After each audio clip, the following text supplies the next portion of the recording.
Good evening, and welcome to my debut show, In My Irrelevant Opinion, where I spend time banging on about some aspect of media that I find interesting and want to for some reason talk about. And today, as you can probably tell, we will be discussing Final Fantasy VII, my history with the game, and how that relates to my feelings on the remake's ending. So, now, let us begin. I remember many moons ago, back in the late 90s, a friend of mine had a demo disc, and on that demo disc there were obviously a few demos, a few PlayStation demos, and he recorded onto VHS him playing through those demos. One of those demos was a playable demo of Tomb Raider 2, and another one of those demos was a rolling demo for Final Fantasy VII. Bearing in mind, when me and my friends watched this VHS of this rolling demo, we were constantly playing it over and over again.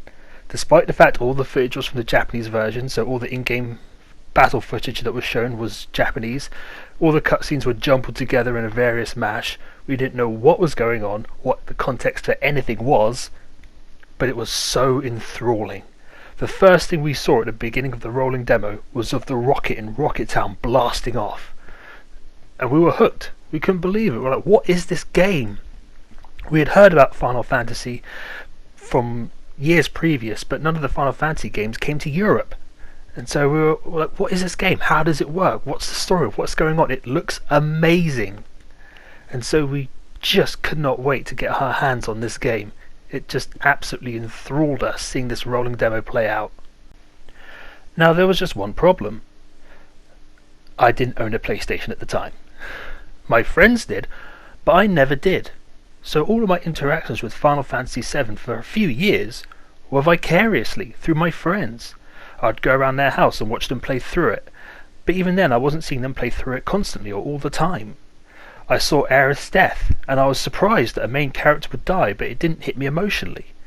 I heard about Cloud's revelation with the truth about him and Zack vicariously through my friend.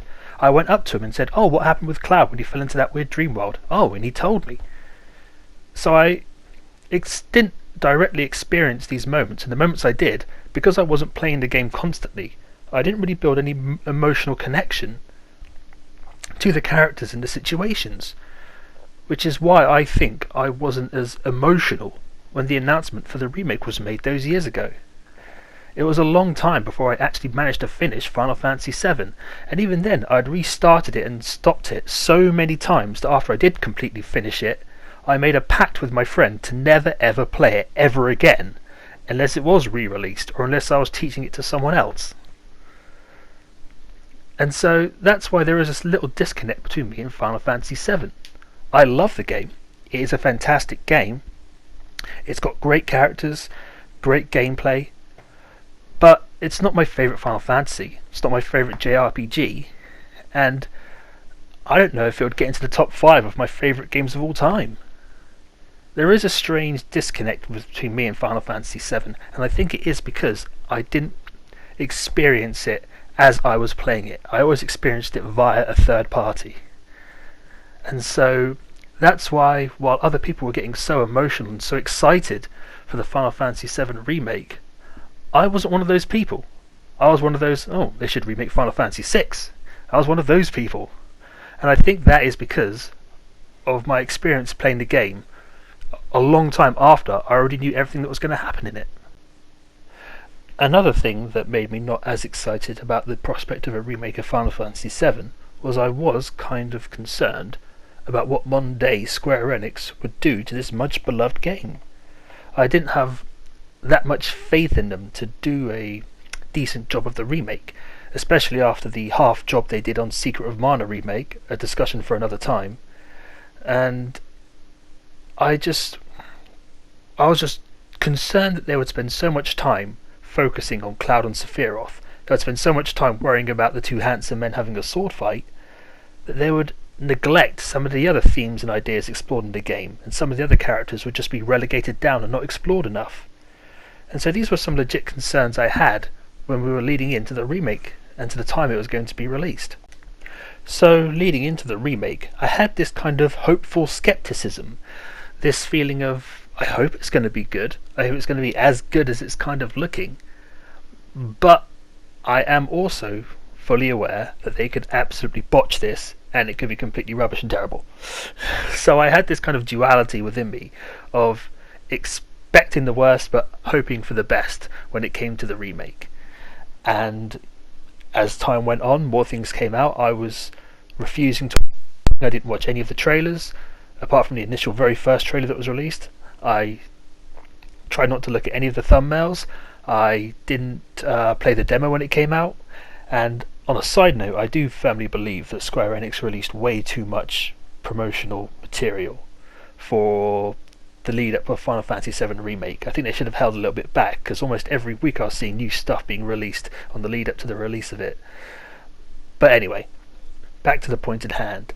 And so as time went on and time got closer and closer and closer to the release coming out, I did find myself getting slightly excited, because at the end of the day, despite the fact Final Fantasy VII isn't my favourite Final Fantasy, I am still a Final Fantasy mark. So when I booted up the game, when I saw the opening screen, I was in. I was invested, and I was excited. And that skepticism was starting to drift away, because as I said, I am still, at heart, a Final Fantasy mark. Now, as I was playing through the game, I found myself very much enjoying it. I was loving the game. It was really good. I was getting sucked into it. I enjoyed pretty much mostly all the changes they made to it. And while I do have a slight issue as to how early Sephiroth was introduced into the story, I would have much preferred if they had held off on showing him and maybe built more anticipation towards his eventual turn-up. I was really loving the game, as I said, and especially the environments. I loved the environments. Just looking around Midgar, seeing how the plates connect, how it connects to the central pillar, how it's all designed and constructed, how in that proper 3D view of everything around you was so good. There were times when I just stopped and was just staring at the environment, just seeing how it was all constructed. I absolutely loved that element of playing this game. And so I was really enjoying it and really loving it. And then the ending happened. Now, by the time we got to the point where the Sector 7 plate was collapsing, I'd kind of worked out what the purpose of the Whispers were, or, as I like to call the Whispers, the Ghoulie Boys, because they're a bit ghoulish, and they may all be boys, I don't know, but it sounds good, makes them sound like a weird boy band.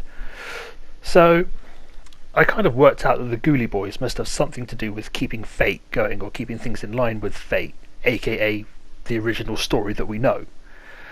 You know, it seemed a bit suspicious that they were hovering around Biggs and Jesse, characters we know die in the original game, and the way that they sort of saved Cloud and Aerith from Reno, because we know that they don't get captured in the original game. So it was all lining up in my head that they obviously, for some reason, were there to make sure fate happened. Now, while I thought their inclusion was weird, I just thought, well, we'll see how this pans out. And what I thought was going to happen was that maybe in subsequent parts, when you got to the point where Aerith was going to sacrifice herself, maybe the whole idea was that Cloud was going to try and save her, but then these Ghoulie Boys would move in the way and stop him from saving her, and to make sure that she did die, and that to make sure that things go as, you know, we originally planned. So I thought it was basically kind of like going to be their in-game way of, you know, stopping Aerith from dying. Because when you look at the original clip where Cloud's just staring at Aerith having a prayer, you know, I don't know why he didn't notice Sephiroth dropping from the sky above her. I mean, yeah, that was a bit of an oversight on his part, I think.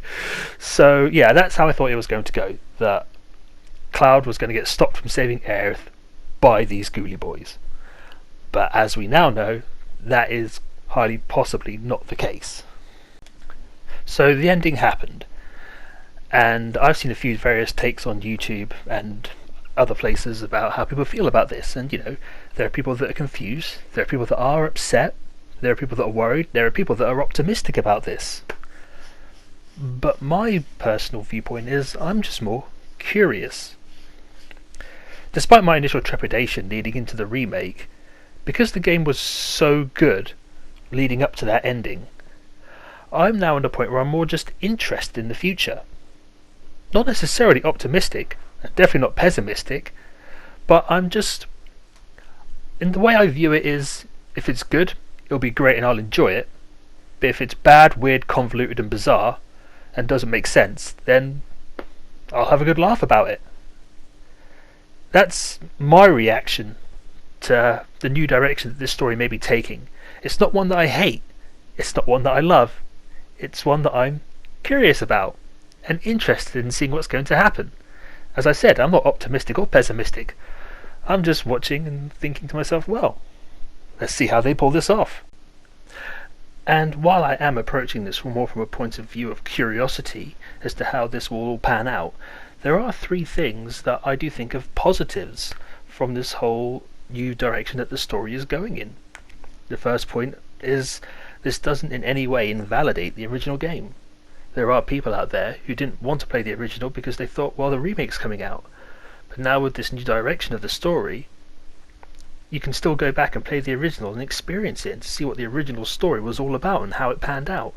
This new game doesn't invalidate the original Final Fantasy VII and make it meaningless or not important to play on, especially for newcomers to the series. A second point I have is that this does allow them to do some interesting and intriguing things with the story regarding various elements and not just the main storyline. You know, if you're going to remake the game, why not remake the story at the same time and not just the graphics and the gameplay and the things like that. You know, a lot of talking points surrounding this new direction of the remake are what wacky things are they going to do surrounding Aerith and her future in the story. You know, will she die? Will she won't die? Will she die in the same place or somewhere else in the story? Will a different character die instead of her? Will there be a Mass Effect style thing where you have to choose which character lives or dies?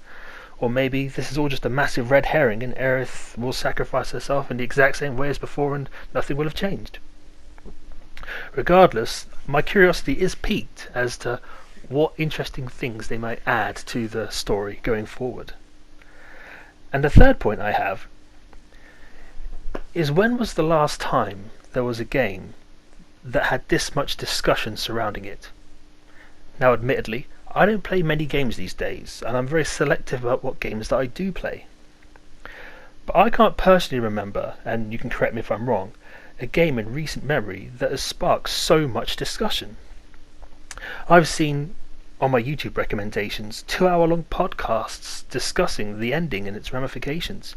It seems like every man and his wife's dog, including me, in my first YouTube video, are discussing Final Fantasy VII's ending and the remake's ending and the implications of it. This all reminds me of something that Yahtzee Croshaw said a few years ago. Now, I can't remember what video he said it in, but I remember him talking about what he likes to call water cooler games.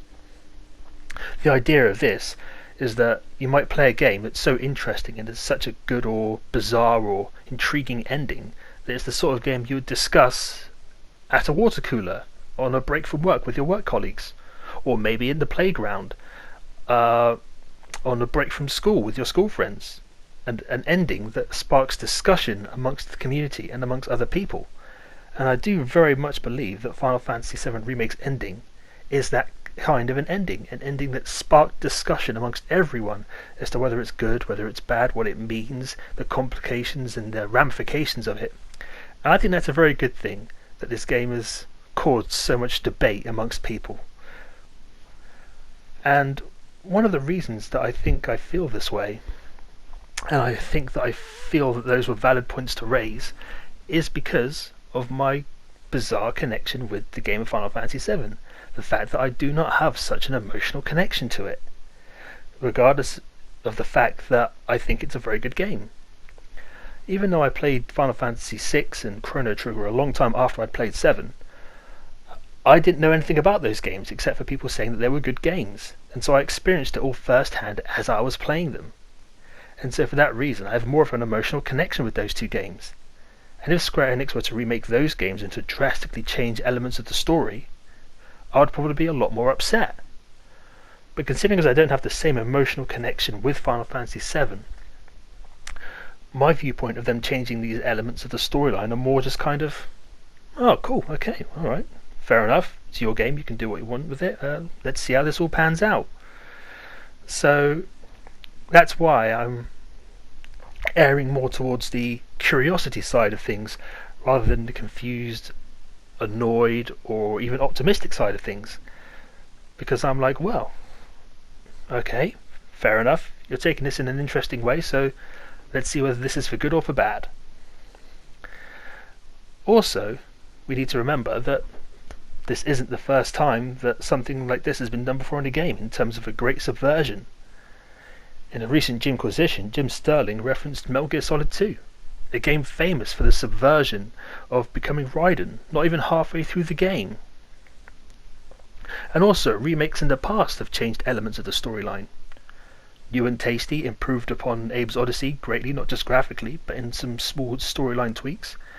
And the upcoming Soulstorm is a complete reinvention of Abe's Exodus. I think Lorne Lanning described it as the game that they would have made if they'd had the time and the resources back then. So that's going to be a completely different experience, wildly different and improved upon as far as they're concerned as regards Abe's Exodus. Almost as if, this game will be replacing Abe's Exodus as a completely new thing, taking elements from it and making them vastly better. Also, Tomb Raider Anniversary. That changed elements of the original Tomb Raider story, I think, for the better. And while that game did have a few too many QuickTime events to my liking, I do think it was a superior game to the original Tomb Raider. And while these examples aren't exactly match for match with the Final Fantasy remake situation, it does show that there is a precedent in gaming history of story elements being changed. And as I said before, I do think that the story elements that were changed in the Final Fantasy VII remake were mostly for the better, although the Ghoulie Boys I still think are a bit weird. So, who knows what the changes in the Final Fantasy VII The Undiscovered Country will be, whether they'll be for the better or for the worse. It could be there for the worst, but whether they are or they aren't, I'm interested in seeing whether this will be a good thing or a terrible thing. I'm interested in seeing how well or badly they pull this off. And don't get me wrong, you have every right to be angry or confused or concerned about how the storyline and the direction of the storyline are going to be taken after this, but my one is more of a place of curiosity and intrigue in that direction. And to finish off, whether you think that their decision to make these changes are foolish, misguided, brave, genius, or arrogant, I do think the one thing we should show Square Enix is a lot of respect for pulling this kind of a crazy stunt. So, that's my viewpoints on Final Fantasy VII, my history with the game, and my views on the remake's ending. And just so you know, these videos are planned to be monthly, and next month I'm considering tackling the topic of Barrett in the Final Fantasy VII remake specifically, and an article that I saw online that had an interesting thought as to how Barrett is portrayed in the remake, and I'll be just putting my 2 cents into the situation. But until that time, may I just say thank you for joining me if you did, and if you didn't, I hope to see you next time, if there is a next time.